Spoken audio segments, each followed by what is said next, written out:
Quero só encerrar falando rapidamente do protestantismo no Brasil, para a gente não deixar essa lacuna. Não tem assim grandes detalhes, é só para vocês terem algum conhecimento do que aconteceu, tá?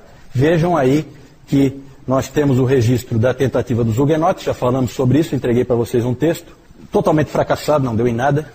Aí tem os holandeses, isso nós não falamos, holandeses em Pernambuco, isso se estuda na história do Brasil. Eles conquistaram Pernambuco e ficaram 24 anos lá.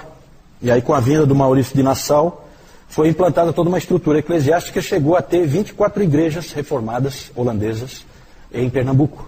Tudo isso aí foi destruído na guerra, e os holandeses foram expulsos, e aí não ficou absolutamente nada disso. Tá? Em 1824 começa a imigração alemã. Dom Pedro I decretou a independência do Brasil, e aí tinha grande preocupação em colonizar o país.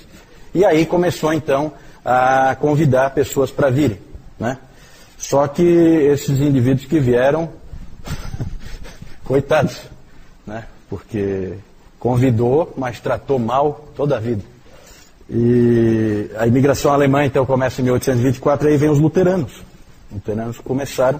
A Igreja Evangélica de Confissão Luterana é o que tem de mais antigo aí estabelecido no Brasil. Só que não é uma igreja missionária, tá? É uma igreja étnica. Ela veio para atender os colonizadores. Ela não veio para alcançar ninguém.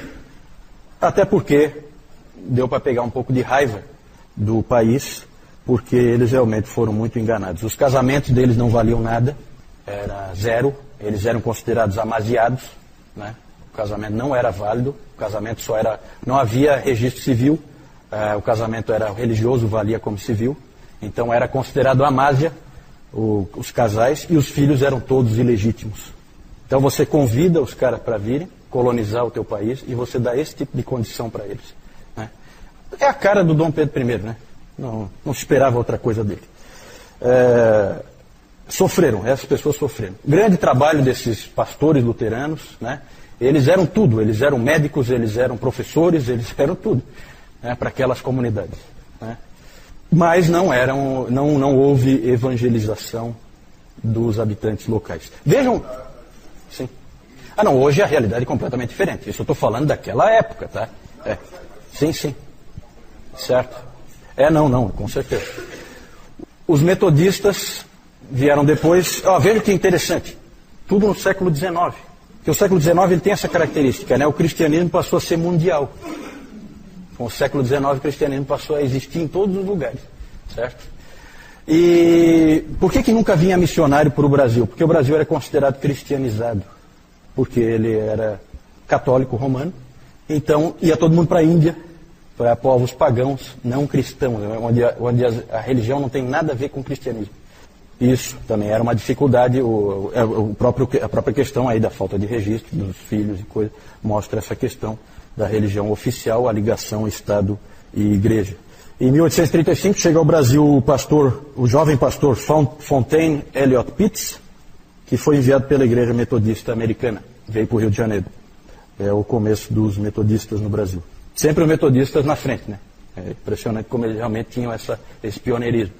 Depois os presbiterianos, em 1859, vem o famoso para os presbiterianos, aí, o Ashbel Simonton e o Alexander Blackford. Foram os presbiterianos que ordenaram o primeiro pastor protestante brasileiro, o ex-padre José Manuel da Conceição. É interessante que são sempre ex-padres, né? Então, tanto os presbiterianos como os batistas. É interessante isso. Os batistas, que a gente vai, porque nós somos batistas, a gente dá um focozinho um pouco melhor, eles vieram principalmente por causa da Guerra Civil nos Estados Unidos, a guerra entre Norte e Sul, onde houve uma declaração de independência do Sul, os Estados Confederados, que eram escravagistas, e os do Norte eram contra a escravidão. E aí houve a guerra civil lá dentro dos Estados Unidos, e muita gente veio do sul dos Estados Unidos, veio para cá. Chegaram no pequeno porto de Iguape, no litoral de São Paulo, em 1867. Veio o coronel Hutchinson Norris, William Hutchinson Norris. Ele veio e se estabeleceu em Santa Bárbara do Oeste. E para lá vieram cerca de 8.000 no total, americanos. Boa parte deles batistas. E aí, em 1871, os batistas organizaram a primeira igreja batista de Santa Bárbara do Oeste, que é a primeira igreja batista no Brasil. Mas é uma igreja étnica. Étnica, igreja para os colonizadores. Não é uma igreja missionária. Também.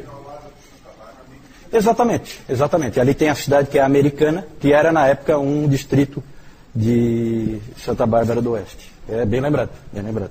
Na verdade, a segunda igreja batista foi construída, foi fundada em Americana, onde hoje é Americana, na época não era, né? Na verdade era a segunda em Santa Bárbara. E aí vem a figura de Antônio Teixeira de Albuquerque, que era um padre católico, que foi uma vez escondido. Ele nasceu em Alagoas e ele assistiu secretamente às pregações do pastor presbiteriano. Vejam a ligação. Sempre houve essa ligação batistas e presbiterianos. Ele foi ouvir as pregações do pastor presbiteriano John Rockwell Smith. E lá ele viu que a Igreja Católica Romana estava completamente errada e que era falso o ensino dela. E aí, então, ele foi para o Rio de Janeiro e depois ele tomou contato com os batistas lá de Santa Bárbara. E lá, ele então foi batizado e foi ordenado pastor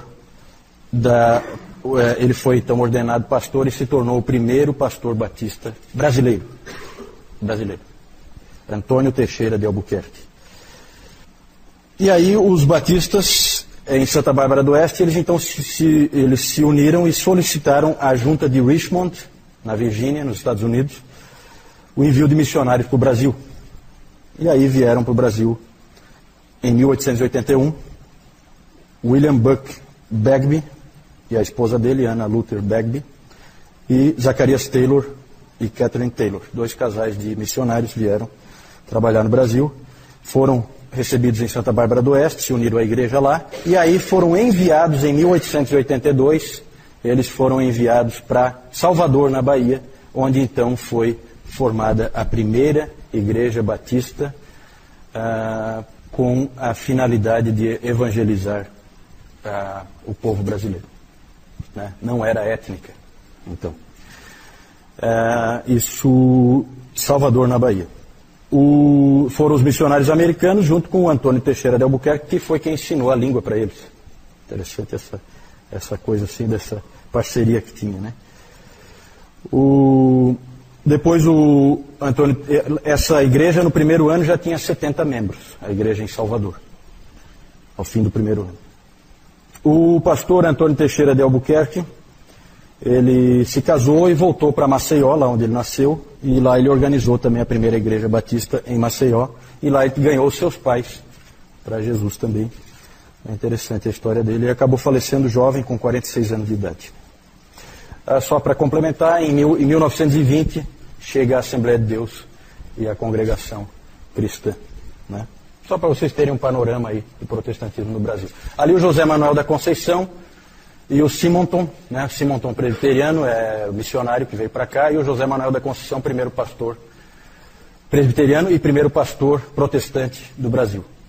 Aqui o Antônio Teixeira de Albuquerque, primeiro pastor batista do Brasil. Aqui os 2 casais de missionários americanos que vieram, batistas. E essa aqui é a igreja em Salvador, fundada em 1882.